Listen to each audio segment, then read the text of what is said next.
Welcome to the Scale the Chaos podcast, where we talk all things contributing to your organization's chaos and dysfunctions. I'm Rhonda Lee, founder and owner of Scale the Chaos. Today's guest is Sheryl Green, a how to say no expert. Let's talk a little bit about digital boundaries.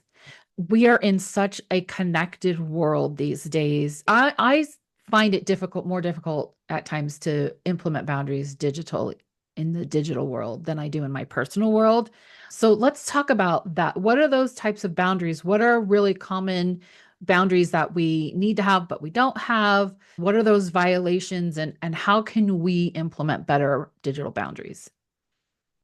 So, as you said, we're at this place where we are reachable 24 Yes. 7. What Yes. an amazing thing, except for the fact that we are reachable 24 7. Yeah. And that is not necessary. Unless you work in an emergency field where Yeah. you're on call and that kind of thing, you need to set your own schedule. Yes. And look, we have full control over this. And I say that because even if your boss or your client is calling you at 10 o'clock at night, you have to physically pick up the phone and Mm-hmm. answer it to be involved in this exchange. Mm-hmm. What are those times that you are willing to work? Maybe Yeah. you leave the office at 5. You know what? If you have any questions, I'm available until 7. Or I have my cousin actually runs a nonprofit and she's got 3 kids in the house. And she says, I am available up until 7 p.m. Do not expect to hear from me between 7 and 8:30. And if Mm-hmm. something is pressing, I will call you back after 8:30 because that's for family time. And that whatever that is for you. Okay, that's another thing that it's personal, it depends on your job, your role, your industry, all of those things. So figure that out ahead of time. Let people know. Yeah. If you've got clients, if your boss, your coworkers are calling you on a regular basis, let them know, hey, you know what? Protecting my quality of life here. I respect when you do it as Mm-hmm. well. Just so you know, I'm not going to answer my phone after 6:30, Yeah. or I'm not going to answer my phone before 8 a.m. Yeah. Okay. Let them know. So there's 2 really cool functions. One, I think everybody knows on your phone is do not disturb. My phone turns off Uh, at 10 p.m. My children know that if they need me, they have to call me. I think it's 2 or 3 times and I'll get yes. through. Yeah, Yeah. exactly. So use that do not Mm. disturb. The phone is a tool and it's also a tool to protect you. Mm-hmm. And turn off the business phone. Have a Yeah. separate message, have I'm not available, I'll get back to you, like that kind of thing. Pop into an Apple store, they can tell you better than I Yeah. can. But utilize the tools that you've got. So first is doing that with others. The other Mm-hmm. one is doing it with yourself. And Yes. I'll be perfectly honest, I'm not good at that.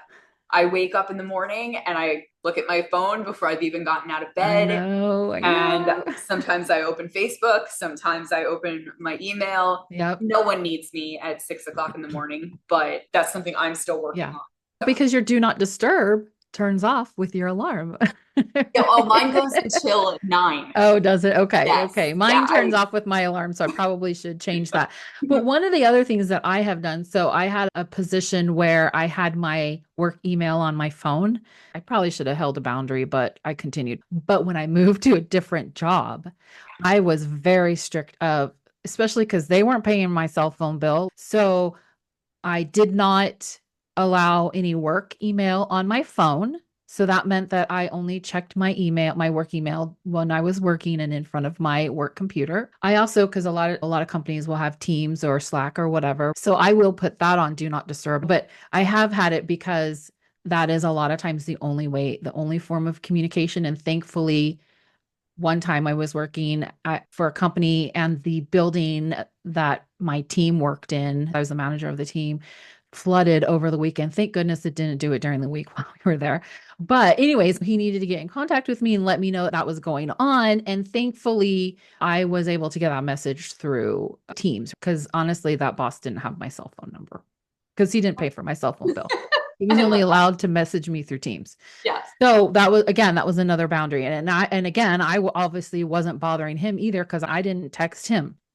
but there were no issues with that, right? If there was an emergency, I could be reached, Mhm. and that was it. So that's probably one of the best digital boundaries I have done. And I don't know that I would ever put my work email on my phone ever again after that experience because it's not necessary. It's not. And if you do have to have it for whatever reason, Yeah. turn off the notifications. Yeah. Make it a Because, conscious yeah, effort that you're going in. because I would get the email, even if I didn't respond, I would read it and then I would think about it. And I wasn't present in what it was that I was doing over the weekend. I was just thinking about how I was going to word it. What was I going to do? What was the solution going to be? The emotional baggage over the weekend, they weren't paying me for that, right? This was my time and I was spending it thinking about that. Communication channels is another thing to bring up, though. How can people reach you? Yes. Like, you may, if you're the boss, you're the head honcho, Hmm. you may say, I am going on vacation. Yeah. If you have an emergency, Yes. email me and I will be checking my email between this and Hmm. this time and I'll Yes. respond then. But maybe you don't want a text, maybe you Yeah. don't want a phone call, maybe it is through Slack. So again, this is all like personal choice, Yeah. company choice, and how do you want to be communicated with? But you have to tell people because Yeah. nobody's a mind reader. That also lends itself to supporting, making sure that you have people who can take care of themselves and that you don't have to babysit. Because if you're babysitting your team, you're never really on vacation because they're going to constantly. So leave somebody competent in charge while you're gone. Make sure that the building isn't going to burn down while you're gone. And it would have to be a really big emergency. I've even gone on cruises where I am completely unreachable. I purposely don't buy the Wi-Fi because, and I just say, "Oh, sorry, I just can't be reached. I don't have any Oh, signal." I've even told them that a couple of times when I did have signal. I yeah. just didn't want to be bothered. But nothing happened. I knew that the person that I was leaving in charge while I was gone was competent. If the building's burning down, call the fire department. I don't have a hose. Exactly. What about the boundaries in client relationships? This can get sticky at times, right? So let's talk a little bit about that. I have seen people become really good friends with their clients. They start vacationing with each other, or they become really good friends. This is my husband that I'm describing. Like anybody he is the client of, they're like his best friend. Yeah. It's the funniest thing. It's not something that I do, but it's also his personality type. And to him, it is well within his boundaries, right? But at the same time, what if the client wants to have that type of relationship, but you don't, or vice versa? You want to have that relationship with the client, but they don't. So let's talk a little bit about what you would suggest in those situations. So first off the bat is, again, figuring out what you're comfortable with before you ever bring it to the other person. My husband's the same way. He has a couple of really good clients that when they come out to Vegas, they come over for dinner. Then again, my husband hired me to write his book before we ever went out on a date. So I married my clients. So I don't know that I'm the best one to speak here. Okay, maybe we don't want to talk. But I've only done it once. Okay, that's good. That's good. Only once. once. You get the free card. Yeah. But you know what? Look, some industries are going to have rules on this. Yeah. And if you're a therapist, don't date Yes. clients. Exactly.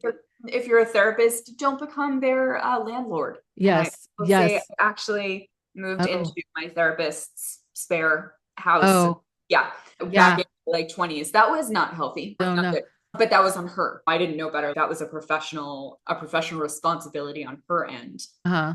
Now I would know that's not okay. Yeah, not okay. Yeah. So if your industry Hmm. prescribes the relationship, Yeah. then you need to follow that for ethical reasons. Yes. Beyond that, it just becomes a what works. If you Yes. can maintain, here is our working relationship, and here is our friendship. And our friendship does not get to dictate our working relationship. If you are able to create that clear boundary, that clear line Hmm. in those two kind of connections, go Yeah. for it. Go for it. The problems come when a problem comes. Yeah, You exactly. know, they're not happy with something you've done. You haven't gotten something on time. They've thrown extra Yes. work on your plate. They're expecting a discount. I know someone who went to a friend for some sort of skin treatment and it was done wrong and burned out her retina. Oh my goodness. And she doesn't want to sue Yeah, because because it's a it's friend. a friend. Yeah. Everything's hunky-dory when Yeah. things are going well. How are you going to approach that? And maybe that's a conversation. Maybe that's, hey, I would actually love to grab dinner with you. Like I really love this Hmm. discussion that we have. Let's talk about what that would look like and how we could keep our relationships separate. Man, 95% of communication, I am totally making that number up, but I'm going to go, is having these conversations before something happens Yes, and absolutely. setting up those expectations. Yeah. And they say they always recommend don't work with family or friends. And I have always had a very strict, I don't work with my friends rule, mostly because you're right. Because when there's a problem, I want to be able to treat them the same way I would if anybody else had the same problem. But I know that there would be this expectation that because I'm their friend or their family member or whatever, that I don't. And then that ruins the relationship. Right. Like I once, back when my kids were really little, I had a friend who offered to babysit my kids for free. It would have saved me hundreds of dollars every month in childcare expenses. But I knew, first of all, she wasn't super dependable, and I needed somebody who I could drop my kids off at 7:30 a.m. and because God forbid, should I go to her house and she's still out on her walk at 7:30 a.m. and I'm late to work. What, I can't fire her. She's Yeah. doing it for me for free, right? So people were like, how can you give up the opportunity to have free childcare and say this amount? I'm like, no, really, I just foresaw all of these issues. And so I was like, no, I value the friendship and I value my job. I need to be able to get to work on time. And I don't want to be dependent on her for me to do that. Yeah. Realizing the importance to the organization. Yes. We look at it from this leadership standpoint of I hired these people, I'm paying them. Hmm. Why would they say no to me? Yes. Like, why would I want them to say no to me? Yes. That's a good But point. when you think about all of the positive outcomes that could come from that, or the negative outcomes that could come from them not feeling comfortable, it is so essential Yes. that your employees are comfortable coming to you and expressing their concerns, their wants, whatever it may be. And I have to bring up this healthcare situation. Now, maybe your job is not life or death, Hmm. but think about an operating room. Okay. Hmm. You have a doctor, you've got nurses. Maybe your doctor is tired. Maybe your doctor had a drink at dinner and then got called in for an emergency. Whatever it may be, maybe your doctor's just wrong. Yeah. And you have a nurse or you have a tech that knows they're wrong. Yes. You hear those horror stories all the time. You do. Yeah. And you can either have somebody, a nurse that speaks up and goes, hey, doc, you might want to double check what you're doing Yeah. here. That's the wrong medication. That's the wrong leg, that kind of situation. Yeah. And you have to have a nurse that's comfortable doing that and a Yes. doctor that's okay and can let their ego go for a minute and go, oh, crap. Yeah, you know what? Thanks for saying that. Or you end up with possibly a dead patient. Yeah. Granted, not all stakes are that high, Yes.